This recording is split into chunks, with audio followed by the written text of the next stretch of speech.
And if we think about it, any of those things that, we're having to make payments on all the time, we are a slave to them. Like to take a vacation, but no, I got bills to pay. That kind of thing. And or maybe I really don't feel like going to work today, but again, I've got bills to pay, so I'll drag on into work. Of course, now that we've had COVID and all these other things passing around, we're more often told, if you feel bad, stay home. Stay home. Don't go to work. Don't come to church. Right? And one of the teacher's help says the fact that God warns against debt shows us that debt has spiritual implications. Okay, can somebody think of what kind of spiritual implications being in debt might have? Stanley? There's nothing good about it. Okay. About that, it just takes your mind off of the spiritual things, and you worry of that hanging over your head, or worried about bill collectors. I mean, Henry's here. He said his mama used to put him in a closet and run out the back door when the bill collector came. That's not a good thing. Yeah, and I used to dread answering the telephone because it would be another bill collector. Well, there's a bill in front of North Carolina right now to raise your car insurance 28.6%. Right now. Trying to get it passed. The North Carolina Insurers Association. They're requesting that they be allowed to raise your car insurance 28%. Yeah, I think my house insurance went up that much last year. I about fell over when I got that bill. It is a neat feeling to not have to worry about every penny you spend. I spent all those years in college, and then from there to Willow Creek, at the school, that I never carried more than $5 or $10 at the most in my bill over any one time. Mm-hmm. And not having any money like that for so many years, it makes you scrounge, and you worry about things to a certain extent. Mm-hmm. But it's nice to have $1 or $2 in your pocket that bill collectors won't come after you. You see a bargain, and if you got money in your pocket, you can buy it. Save a lot of money. Mm-hmm. Not have to pay full price for everything. Yeah. But again, you see a bargain, but if it's not anything I really need, I need to say no, keep my $5 or $10 for something I do need. Yeah, you got to spend some money for recreation, Mm-hmm. Yeah, I think about one of my grandsons, they've got to take their vacations, and they're gone here and they're gone there, and half the time I got to babysit their dogs. And I think, I can't go anywhere. So, and Life experiences this day and age. That's the way that, any travel agency, that's what they're pushing. Their theme is have your best life experience. mm-hmm. Okay, so our introduction tells us one definition of debt is living today on what you expect to earn in the future. Sometimes, I can remember one time we ended up in trouble because Bruce and I both got laid off right about the same time. And as he said, we got to start looking for a soft place to land, like what can we let go of? Okay, let's look at debt problems in Deuteronomy 28. Let's see what Moses had to say to the people.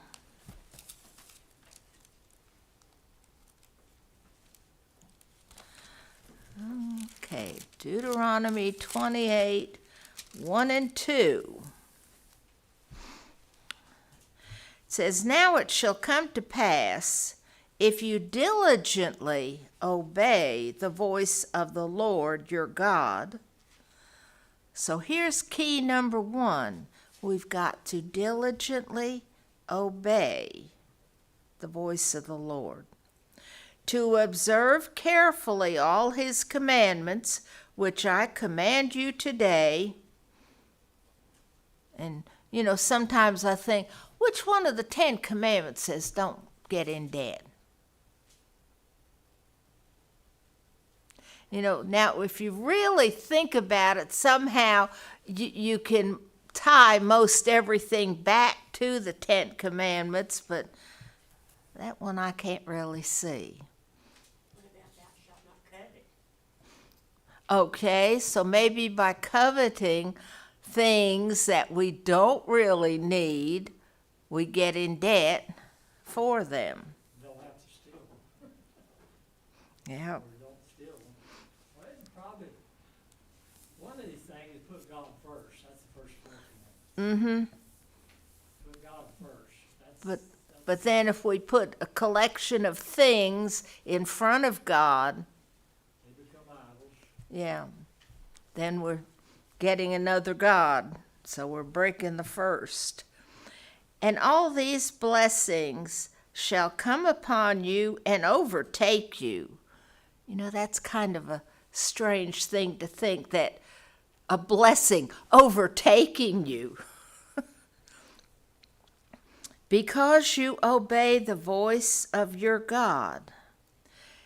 And then he goes on to a whole list of great blessings. And then verse 12 says, "The Lord will open to you his good treasure, the heavens, to give the rain to your land in its season, and to bless all the work of your hand.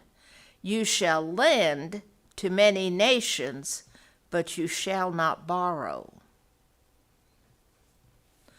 And we think about, it's been in the news lately about raising the debt ceiling of our country and how much debt they have.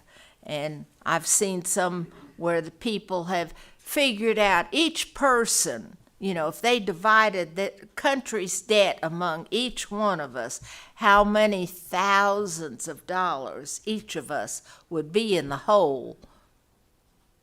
And it's scary.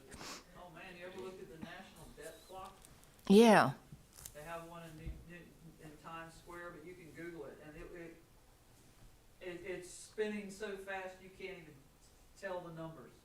Mm-hmm. It'll tell you how many people enroll in Social Security, how many people are on Medicaid, how many people have jobs, how many are actually unemployed, how many cars are being bought at that moment. It'll tell you right then, as soon as somebody gets a car financed, it'll click up a number.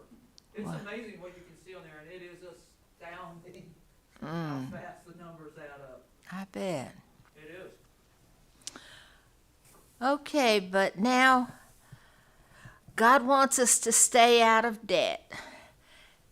And our page here tells us the problems. First is ignorance. Now, when kids go to school, they're taught how to add, subtract, multiply, divide, and all the other math skills. But maybe one year they might have a couple of pages about handling finances for your own self. So many people, this is what Daddy did, or this is what Mom and Dad did. And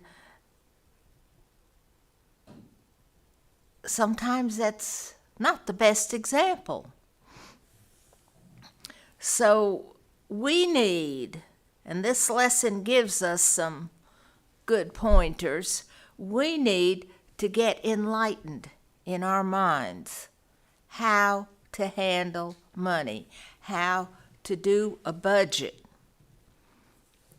and how to stay out of debt. Okay, and then it says the second reason for financial difficulties is greed or selfishness. Well, everybody else has got a boat. I want a boat.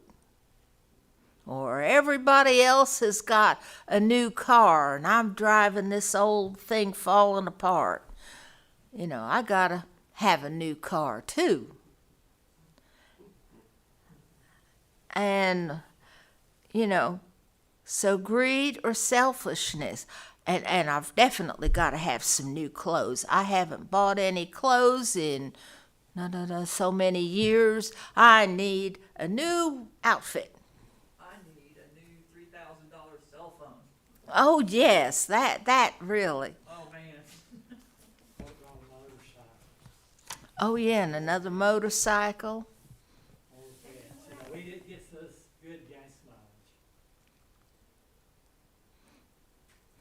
But now, my son Brian's got a motorcycle. He used to go riding out a lot with his buddies, but, you know, since he's got Ryder, he thinks, you know, if something happens to me out riding that thing, what's going to happen to Ryder? So his motorcycle mostly stays in the basement anymore. Well, you know, I mean, this chapter's got a lot of, I mean, this lesson right here has got a lot of things. I can see our two daughters, and they both like animals, and they spend more on dog food and animal care than me and Betty spend on groceries, both of them. Mm-hmm. And I'm thinking, you know, I think animals are great. Yeah, I do. I love animals. But if you can't afford them, when that comes first on your list before, say, the foods you eat, one of them spends a lot of money on not soft drinks, but other than water drinks. Mm-hmm. They let more money go through the tips of their fingers in a week than we spend in a month. Mm-hmm. I mean, it's just, you can see that, and it's like, you know, both of them need better vehicles, but neither one of them can afford to buy anything but junk or a motorcycle. Mm-hmm. I talked to a friend of mine yesterday. I hadn't talked to him in about a year. And he's got a Harley Davidson sitting in his garage right now that he has had since I've known him 10 years. And he can't ride it because his balance is off. He's got diabetes and stuff. And he's been sitting there because he's holding on to it. I will ride it someday. The 28th of February, he's having triple bypass heart surgery in Winston. And he's scrounging for money. And I said, so what are you going to do with that Harley? He goes, his wife, Becky. He goes, Becky's going to sell it. She's got it on Craigslist. And he said, we had the biggest fight over that. And I said, but John, you need the money. You're having open heart surgery. They're going to take veins out of your legs and arms and put them in your heart. He said, I don't care. I want to keep my bike. And he was hard and he still smokes cigarettes. I said, you won't after the 28th. But I mean, he's holding on to something that he will never use. He could sell it, and usually they desperately need money. Mm-hmm. And it's just crazy to me. I was like, let it go, John. You'll never ride the thing again. Well, you know, the same goes with food. You know, it's cheaper to buy your groceries than it is to raise a garden. Or it's, I can eat out easier than I can at home. There's just, we've tried to calculate the difference between Betty packing my lunch and my son-in-law buying a meal out every day at a fast food joint. It adds up quick. Oh, yeah, it Oh, does. especially today. It adds up so quick. Mm-hmm. I know somebody went through a drive-through the other day, and he said it cost him $32 for 2 people. $32 to go through a drive-through window, and I think it was like, across what they just built there, Highway 55. And I'm talking about hamburger, fries, and a drink. $32. To me, that ain't cheaper than eating at home. More money than sense. Okay, so the third reason people find themselves in financial difficulty is personal misfortune. And of course, we, especially on the TV, people with a hurricane comes through, a tornado comes through, and everything they have is gone. Or sometimes a bad illness, like your friend there, and everything is gone. When I came through Galveston, my dad dealt with the FEMA representative, and she said, well, here's what you can claim. You can claim 2 TVs, 2 personal computers, 12 bath towels, hand towels, and washcloths. And my daddy goes, I've never owned 12 towels a day in my life. You know, and he said really it was, and he was just saying it was ridiculous how much our government was giving everybody that they could claim. What they had a list of stuff. This is what you can claim that we will give you automatically. And he says, lady, I've never had 12 bath towels a day in my life at one time. Yeah, right now I'm working Gluttony. in a bathroom, and the guy, he said this last week, he's trying to quit smoking, but he smokes, takes a breathing treatment, smokes and takes a breathing treatment. And he's got himself in shape where he's not able to do nothing. Mm-hmm. I don't think he wants to do anything. But who knows how much he has spent on just a waste of health, cigarettes. And he lives upstairs with half bath, and he's used to be a landlord. Lady lives downstairs, and the floor's falling through, rotten, been remodeled, falling through, and they don't get along together. But I've had the bathroom torn out for about 2 weeks, and she's got no place to go. I mean, it's a sad situation. Watches TV all the time, plays on the computer a little bit. Most of the time, if I'm not there working, she stays in bed all day long. Gets up and fixes Charlie something to come in the evening, but here's 2 people drink soft drinks like crazy, candy. I mean, who knows what the food bill is? Instead of getting a water leak fixed, $70-some for the water and sewer, and the air conditioner, heat control pump, it still puts out heat. Air conditioner don't work, but it puts out heat. And I'm saying, listen, Charlie, that's running, the furnace is running on nothing but electric strip heat. So the electricity's $400 a month. There's some things that when people do not repair little things, take care of their little things, that it just soaks up all your money. That's right. So it was saying here, change may come with the support of Christian friends, the counsel and or assistance of godly counselors, and hard work. Isn't that a dirty word these days? Hard work. Nobody wants to work hard. And we've got a section in our lesson about these get-rich-quick schemes. That's what people want to work on. Okay, let's look at 1 Timothy. Paul gives us some good counsel here. I've got it right here, you want me to read it? 1 Timothy 6:6 says, "But godliness with contentment is great gain, for we brought nothing into this world, and it is certain we can carry nothing out. And having food and raiment, let us be therewith content.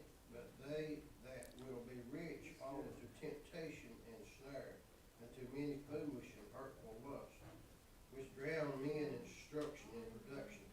For the love of money is the root of all evil, with some coveted after they have erred from the faith, and pierced themselves through with many sorrows. But thou, O man of God, flee these things, and follow after righteousness, godliness, faith, love, patience, and meekness." So the key there, the very first line that Robert read, contentment with what we have.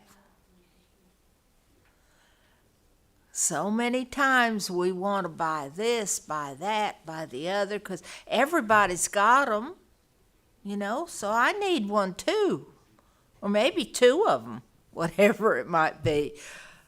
So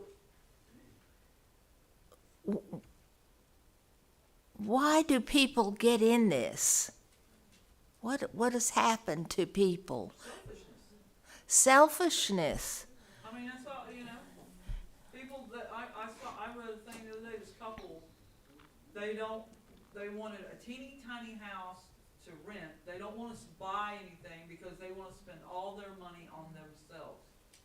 They want to, they don't want to have children, they don't want anything else.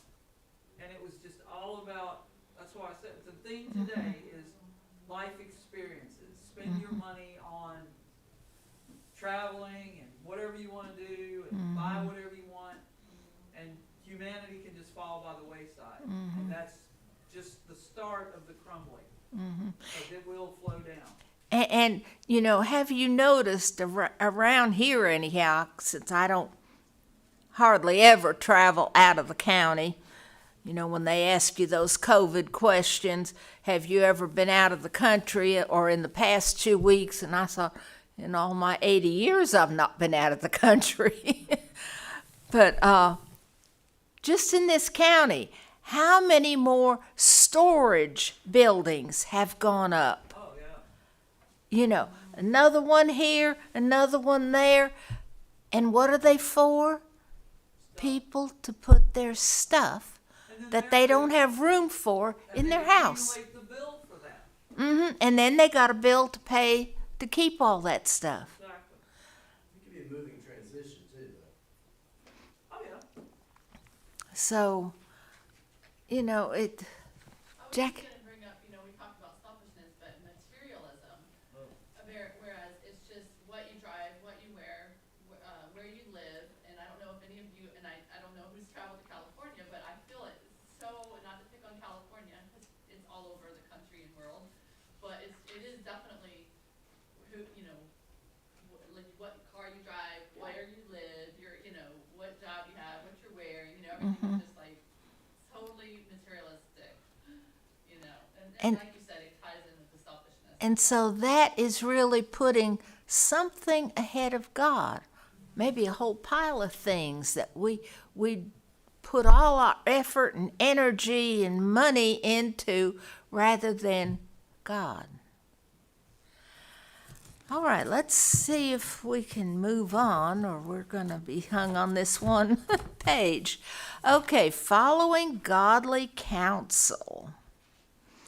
And some of it, that has come out to me in this lesson, that people that seem to have the worst problem with handling money are the ones that definitely don't want anybody giving them any counsel.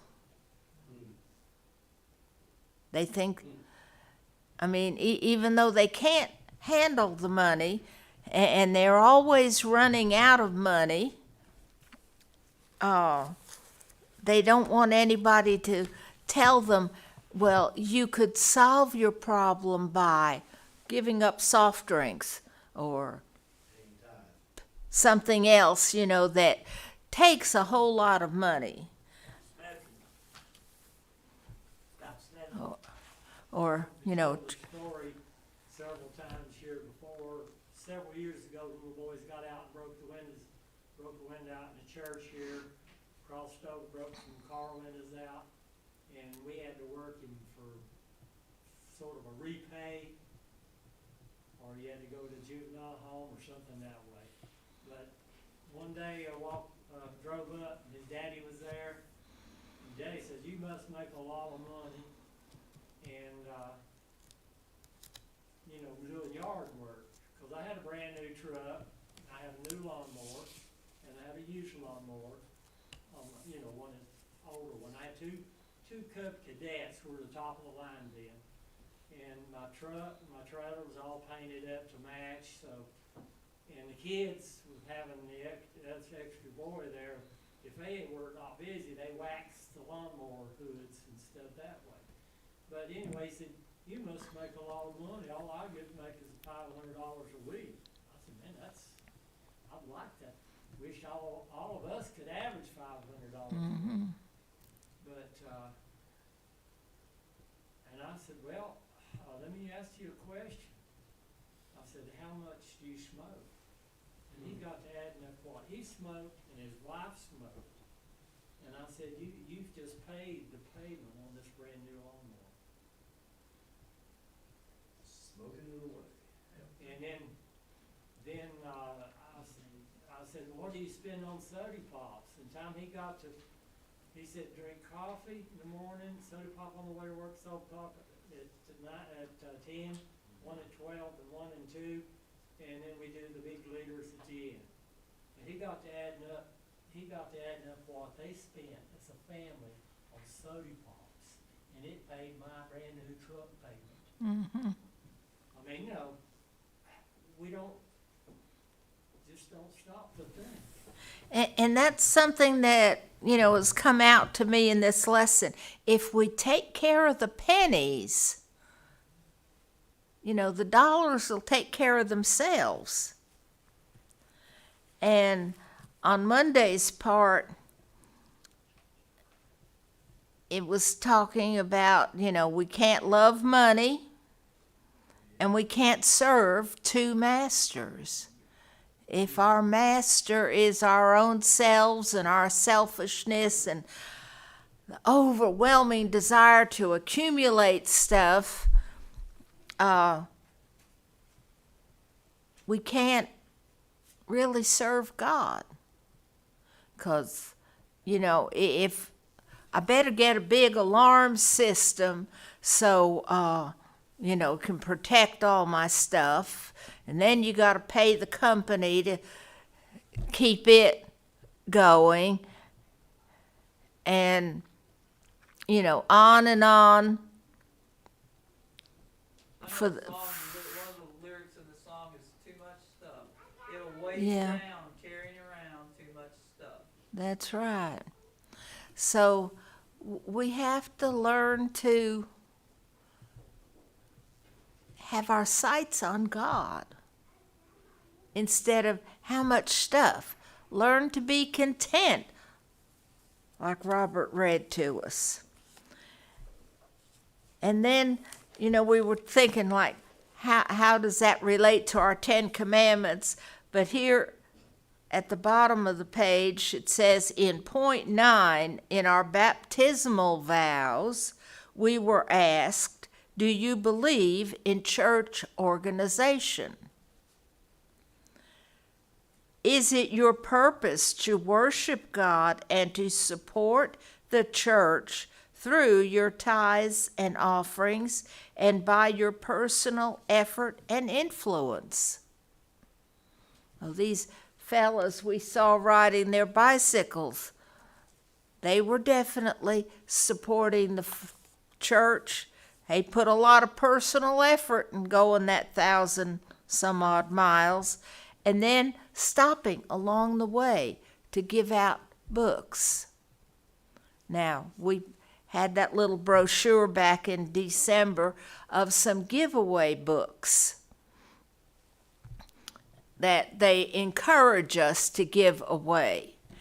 And I just finished reading my copy of it, and I know a few of you got some of those, but I mean, it is such a great encouragement that we could be handing this out to people.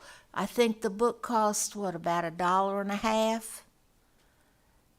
And to get encouragement and lifting up, that's a pretty cheap price. They do that for Bike for Life. Everybody carried some booklets and Mm-hmm. pamphlets and stuff to give out.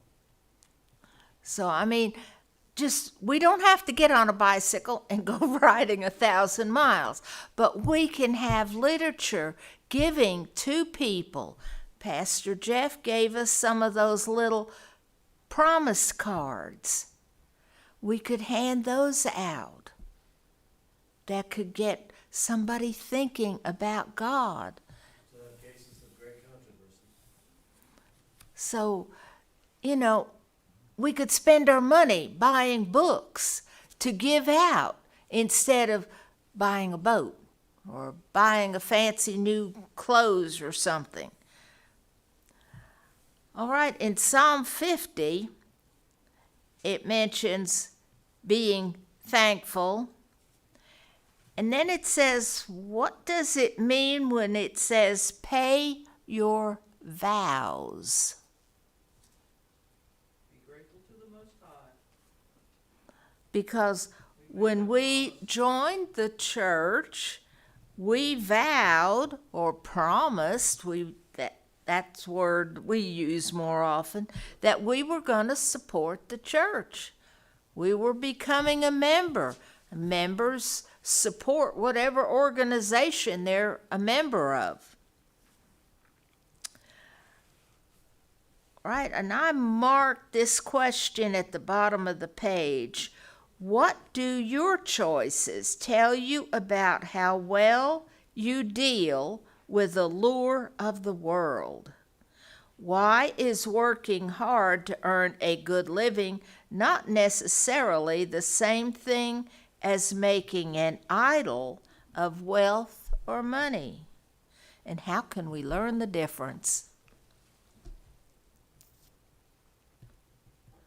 So what we do with what we earn. I think we should aspire to do the best we can at whatever we do. Mm-hmm. Sometimes I look at some of my work and I'm, man, how sloppy that is. But I don't know how to make it any better than what I got. Mm-hmm. But some people are given the ability to make a lot of money. And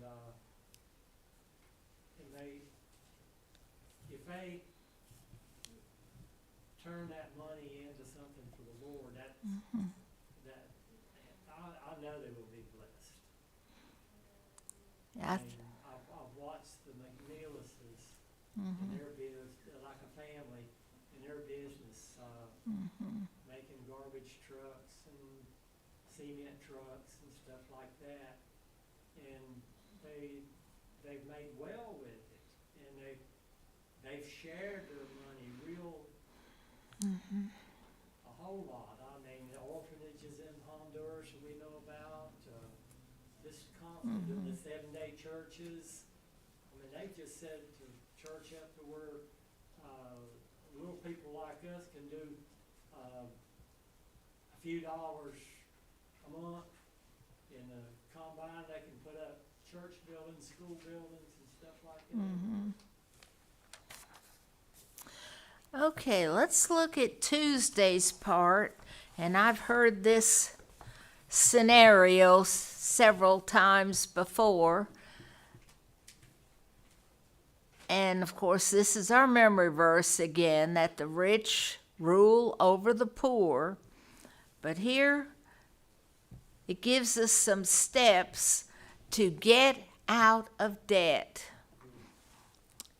Now, I remember when I was a teenager, my aunt said, well, I sat down last night and I added up all our debts. She said, and she didn't tell me how much it was, but that was a long time ago.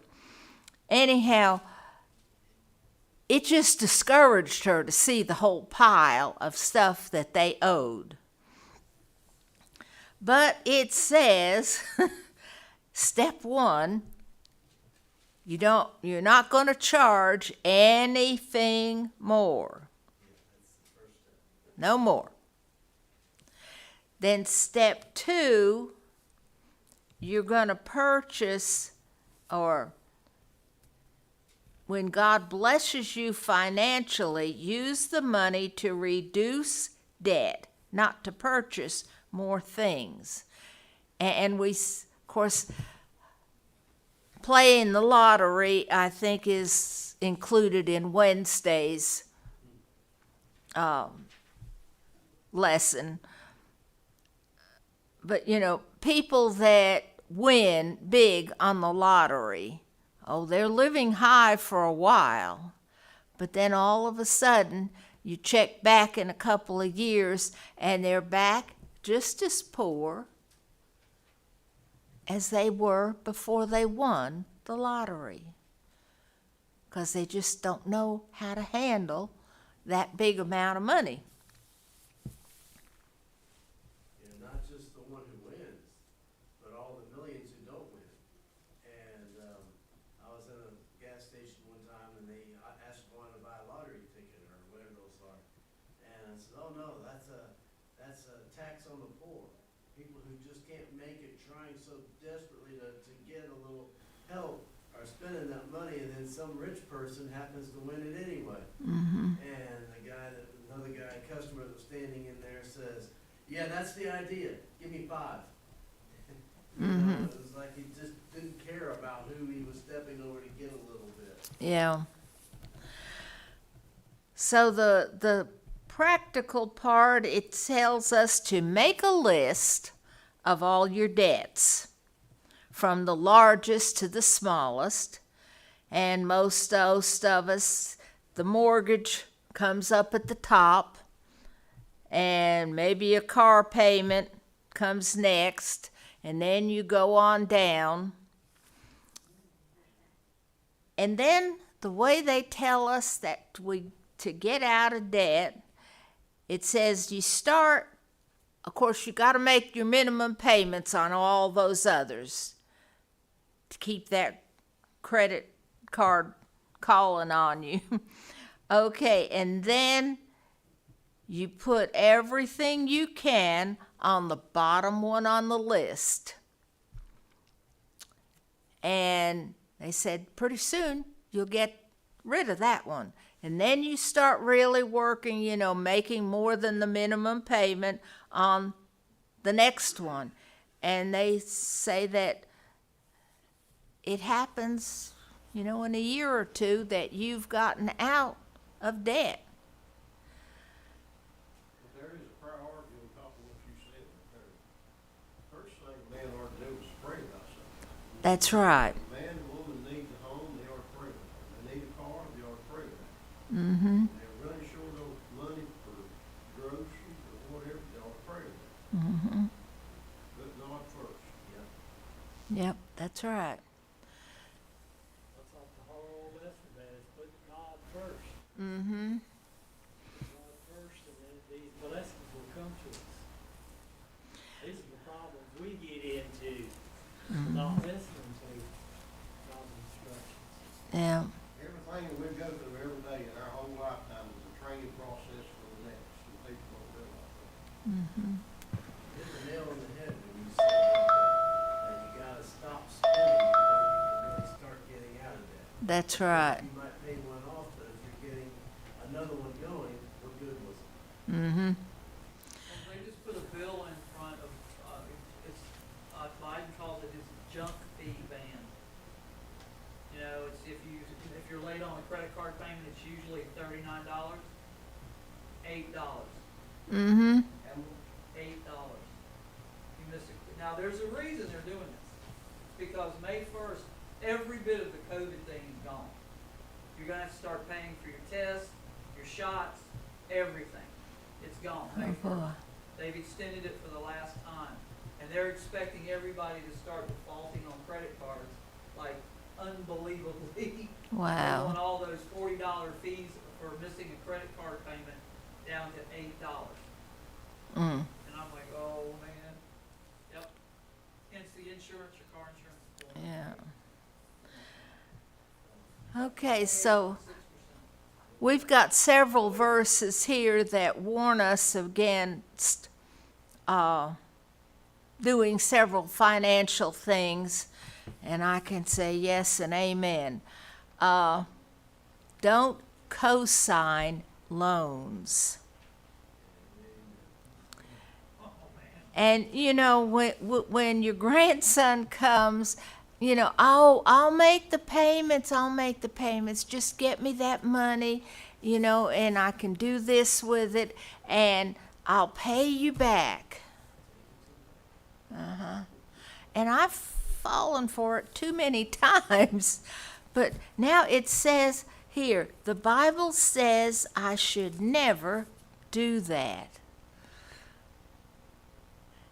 And you know, Even as a church, we don't do it. We give if someone needs it, but we will not give a loan because slave-master relationship destroys what we're here for. that's right. So, and that's, you know, hard when your child comes, you know, with this sad face. They need this, they need that, please. And the Bible, but you know, it says it's appropriate to help others if there is a real need, but do not become surety for the debts of others. And then I noticed this thing. Studies show that 75% of those who co-signed end up making the payments. Plus all the late fees. So, and then of course we've got some of these get-rich-quick schemes. They used to call them flim-flam things. And I remember I was taking a class down at the college, and the guy said, well, you know, those people that got cheated out of some of their money said they deserved it. And I thought, what? And he said, if they hadn't been selfish and thought they could get something for nothing, they wouldn't have been cheated out of their money.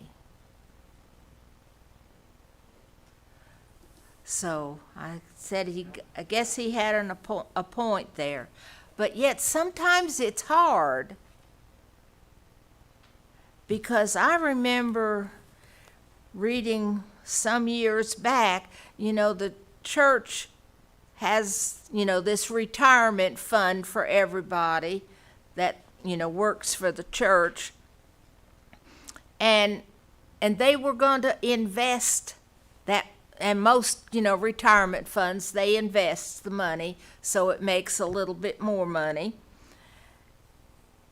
And somehow the church, whoever was in charge of this fund, had listened to these people. I think it was even a church member or something. And they got cheated out of a whole pile of money. So we have to be careful. Because if even the church leaders that are supposed to be smarter than us get tricked, we need to pray. Like Robert. Church here in North Carolina? I don't know where exactly it was, because it's been so many years since I read it. They were having an addition built onto their church, and somebody cloned their email address and took them for $800,000. Ooh. And it's a church here in North Carolina, and they're working diligently with the FBI trying to find those. Yeah. I think this was from before email. Well, So that was quite a few years ago. This was last week. Oh, boy. Online. Yep, they did it all online. So we need to be diligent. We need to keep our eyes on Jesus, that He is our first priority, and be content with the things we have, and with God's help, get out of debt. Okay, Thursday's part, but we've run out of time, talks about term limits and borrowing points. It was mentioning things that, quite often we do get in debt for, like a house or a car. There's not too many people, I know of one in my life, that could hand over the money to buy a truck or something, but not many. That probably needs to be discussed a little bit. Mm-hmm. I mean, maybe the time's run out, but, buying stuff that you, don't need is one thing, but a house, I heard my parents talk about somebody buying a house over here in Miller Hill. They rented for 30 years. Wow. Could have paid for that house 3 times. Mm-hmm. With just a rent. Borrowing on the house, you wanna make sure you got equity in it.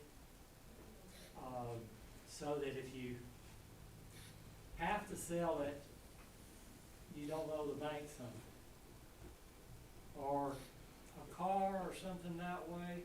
My brother bought a Chrysler station wagon years ago, and he stepped on the nail and had to turn it back in, and the dealer sold it for a whole lot less than he owed on it. Still seemed to build a good difference. Mm-hmm. Yeah, It's just- they get you coming and going that way. But some of this stuff, make sure you got collateral. I don't think it's wrong to borrow if you got, from what I understand this lesson, if you got if you're gaining equity in a house or something that way, or you're planning on depreciating your car or truck out, so that it's worth more than what you owe. That's what you're talking about. Mhm. And then bankruptcy there's no option for bankruptcy. Yeah. We live on a dirt road, and that's tearing up Jackie's car. I went to try to trade it in one time a couple of years ago, and they wanted to charge me for the trade-in. And I says, they said, oh yeah, almost everybody's upside down on a car when they come in. And I was like, no, I would be mad if somebody stole my car. I'm certainly not gonna pay them to steal. And he didn't like the analogy, but that was the equivalent. So, That's the things we should consider and make sure we don't spend above our needs on the things we have to have. What is the depreciation on a car? It's like, we bought a brand new car, it's like, somebody told me that the minute after you sign the paper, you put the key on it, when you leave the lot, it's lost this much value. 30%. And I'm just like, why would anyone go pay? I mean, today Yeah. it's like $80,000.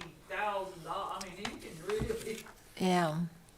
but why would you do that? Why would you do that? And it brought 30% of it right like that, goes right out the window. The next little while, all these used cars everywhere at the bottom will fall out of them. Oh, yeah. But then the thing is, you go to try to buy a used car, Yeah. you're paying almost as much as you are for a new one. So where'd that 30% go? There you go. Somebody's pocket. So, Always against you. God doesn't want us to be in debt, and it tells us God always has help for us in some way or other, so we've got to remember to pray about it. Pray about before we spend any more money, and work at getting out of debt so that we can be more of a benefit to God. And if we don't know how to handle the money, there are people that we know who have done well with maybe a little bit of money. They can tell us, give us some pointers. We don't need to be ashamed to go ask for help. Lots of times that is the problem. Nobody wants to ask for help. Sometimes they'll ask for money, but not help in managing that money. So let's keep God first and money in its place. Let's bow our heads. Dear Father, we thank you so much for your blessings, for the money that you have allowed us to have and to handle. Give us the wisdom that to handle it that will bring glory and honor to your